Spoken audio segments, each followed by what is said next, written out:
मस्जिद नहीं होगी तो नमाज कहां पढ़ोगे? कब्रिस्तान नहीं होगे तो दफना कहां जाओगे? ईदगाह की तो बात ही छोड़ दीजिए। दुआ करिए कि हम लोग आ जाएं। समंदर में तूफान बहुत है, और जब तूफान हो तो तूफान का सामना बड़ा जहाज करता है, कश्तियां नहीं कर पाती। इसलिए आपसे कहना चाहता हूं, ये किश्तियों की सवारी छोड़ करके जहाज की सवारी की तैयारी करिए। एक ही रास्ता है बस, और कोई रास्ता नहीं है। और यह वादा आपसे करना चाहता हूं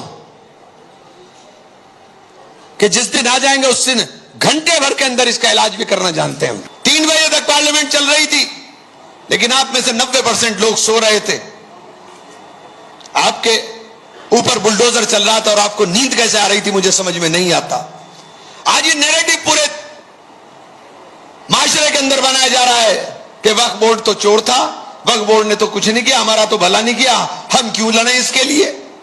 अरे क्या नैरेटिव बन रहा है? हम क्यों लड़े इसके लिए? हम क्यों जाएं इसके अंदर हिस्सेदारी करने के लिए? हमको क्या फायदा होना है इसके अंदर? ये नैरेटिव बीजेपी बनाने का काम कर रही है। बीजेपी इसलिए नैरेटिव बनाना चाहती है कि उसको जायदादों के ऊपर हमारी नजर है। और कमाल इस बात का है कि पहले ही जायदाद 8 लाख एकड़ हुई, और 8 लाख एकड़ के बाद ये हमारी जेपीसी के अंदर ही 9,44,000 होगी। मैंने चलो कहीं से भूली बिसरी आ गई होगी, लेकिन कमाल हो गया जब पार्लियामेंट के अंदर देश के गृह मंत्री ने भाषण दिया कि 39 लाख करोड़, 39 लाख एकड़, 39 लाख एकड़ लैंड बता दी, और कहा कि 21 लाख एकड़ लैंड।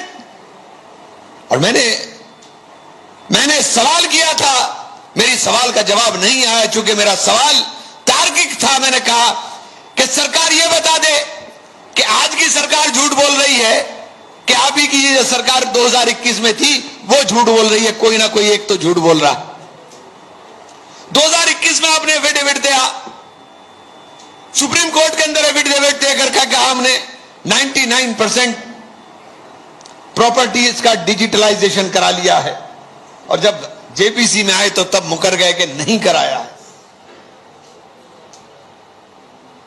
किरण रिजिजू साहब ने पार्लियामेंट में कहा कि ये 4.5 लाख जायदादें अचानक 8 लाख जायदाद के अंदर तब्दील हो गई। तो मैंने रिजिजू साहब को बाहर मिल गया, मैंने कहा, मैंने साहब जरा जो बोल रहे हो पार्लियामेंट में उसे सोच के बोल लिया करो। आपने क्या किया वामसी पोर्टल में एक प्रॉपर्टी को दर्ज करने की ठेके का काम दिया कि एक प्रॉपर्टी के ऊपर उसको पैसा मिलता था। वो गया कब्रिस्तान के अंदर, कब्रिस्तान में देखी कब्र, एक प्रॉपर्टी कब्र, कब्रिस्तान में देखी वजूगा, दूसरी प्रॉपर्टी वजूगा, कब्रिस्तान के अंदर देखी नमाज पढ़ने का चबूतरा, तीसरी प्रॉपर्टी चबूतरा, और कहीं छोटी सी मस्जिद दिखाई दी तो चौथी प्रॉपर्टी मस्जिद बना दी। एक ही प्रॉपर्टी की 4-4 प्रॉपर्टी बना दी। और ये जो बात मैंने आपसे कही है कि जो बार बार हमारे बीच में पसमानदा और गरीब और महिलाओं की बात की जा रही है, मैं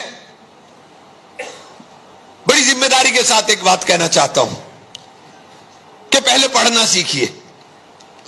उस बिल को पढ़िए। उस बिल के अंदर अगर एक जगह पसमानदा हो, एक जगह महिला, एक जगह बच्चों का जिक्र हो, एक जगह यतीमों का, मिस्कीनों का, उनके फलाह की, उनकी बहबूदी की बात की गई हो, तो मैं सियासत से बेदस्तार हो जाऊंगा।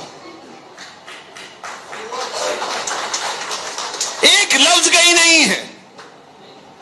मैंने पार्लियामेंट में कहा कि जब प्रधानमंत्री कहते थे कि मुसलमान के हाथ में एक हाथ में कुरान और एक हाथ के अंदर कंप्यूटर हो, तो हमारा भी सीना फख्र से चौड़ा हुआ था कि देश के प्रधानमंत्री के दिल में एक ख्याल आया है। लेकिन मदरसे पर बुलडोजर चलेगा और बच्चों की स्कॉलरशिप के ऊपर चाकू चलेगा।